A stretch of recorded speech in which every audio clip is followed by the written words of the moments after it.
Why can't an alcoholic just stop drinking? This is a question that has vexed many, many people over many, many years. And I'm going to explain this in a way that I hope you will understand if you love someone who is drinking problematically or even alcoholically, or perhaps it's yourself. Because when you look at someone who has an alcohol problem, right, it's very clear to outside observers that none of this is good.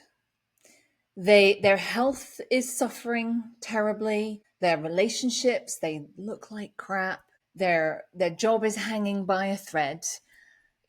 All sorts of things are going wrong in their life. And that's very clear to even a casual observer that alcohol is just no longer their friend. However, to the person drinking, they still believe they've kind of got some control. It's not really a big deal. They can stop whenever they want. They can, if they want to drink sociably and have a glass of wine just sort of here and there, they could do that as well, right? It's delusional. It's an absolute delusion. And I want to explain why somebody is in that delusion. Because if you don't understand what's going on inside that person, it can be really frustrating. It looks like they're crazy. And, you may have heard you may have heard lots of promises like I'm going to stop or whatever, and you just don't understand why.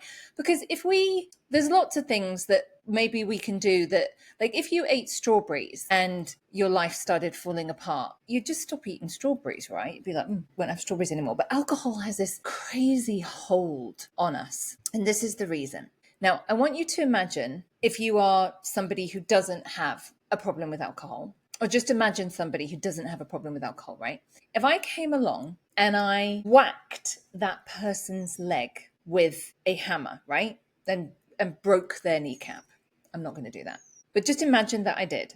You would immediately be in immense physical pain, right? You would be screaming. And then if I said to you, well, you've got to go and pick your kids up. Well, none of that would matter because the pain in your leg requires immediate attention. If I said to you, well, you need to get your bills paid, wouldn't matter because the pain in your leg would require immediate attention. If I said to you, well, you need to get that job application in, it wouldn't matter because the pain in your leg would require immediate attention.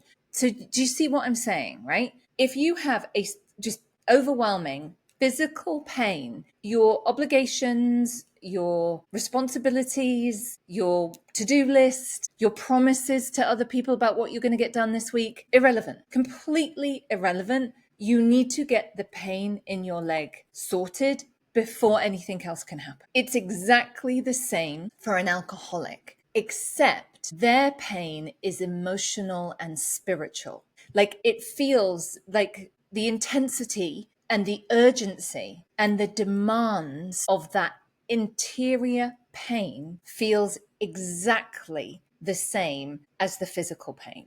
And that's the bit I want you to understand. It just blocks out everything else. I feel like this, and this is so intolerable. I need relief from it immediately. And alcohol works. It works immediately. The intensity of that pain goes, the demands of it just kind of, and maybe it doesn't totally disappear, but it just makes it kind of manageable. And maybe if I drink enough, I can forget it for a few hours.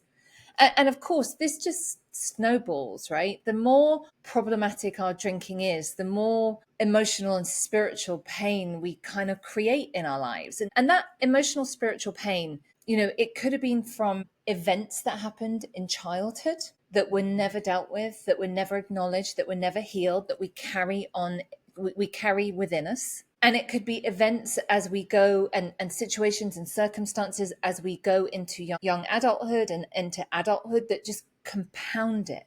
That's the thing. It just gets compounded. And I'm walking around with this just burden of emotional and spiritual pain that just makes being me feel really intolerable most of the time. And the only thing I figured out to relieve that pain is alcohol works. It works. And you're asking me to give up the one thing that fixes me, that works in my life. And that is why for an alcoholic, Like they don't want to be somebody who's irresponsible and doesn't pay their bills and doesn't pick their kids up and do what they don't want to be that person. It's just they can't, they have no other way to manage how they feel. And how you feel dictates everything. This is why expecting them to be reasonable and rational and follow rules and, you know, like one thing I hear a lot from people about their loved one who has an alcohol problem is like, oh, well, they're liars, you know, they just lie. Well, that's true. Yeah, we do lie. I'll tell you any lie I need to tell you because I need to get to the thing that is going to make me feel better. Because remember, like if you're in physical pain because your leg, and I'm like, listen, I'll take you to the hospital, but you know, you need to promise me X, Y, and Z. You'll promise me X, Y, Z, and the earth if it means I'll take you to the place so you can get the thing that's going to make that pain go away. And that is why an alcoholic can't just stop drinking, and it's why sobriety is 10% not drinking alcohol and 90% emotional sobriety, because the emotional sobriety part deals with that spiritual and emotional pain that doesn't just go when you stop drinking. If you would like to know more about how to get emotionally sober, make sure you download my free guide below. It tells you what emotional sobriety is and how to get it. And it's free. You just have to click and sign up. So despite all of the promises, and when an alcoholic promises, like, I swear I'll never do that again, they mean it. They're not lying. They're not insincere. They mean it. It's just at some point in the near future, that emotional, spiritual pain is going to overtake them. It is going to block out everything else. It is going to demand immediate attention. And all they can do is respond to that, because nothing else matters. And that's why just stopping drinking isn't enough. There's three things we really need. We need some kind of program, an emotional sobriety framework. We need some kind of mentorship guide, somebody with experience, and we need a community of people who've been there, done that, and a bit further down the road. You get those three things, and the chance of someone's success is, you know, elevated, right? They still have to do the work, but those three things are what is needed so an alcoholic can stop drinking. Let me know what you think in the comments below.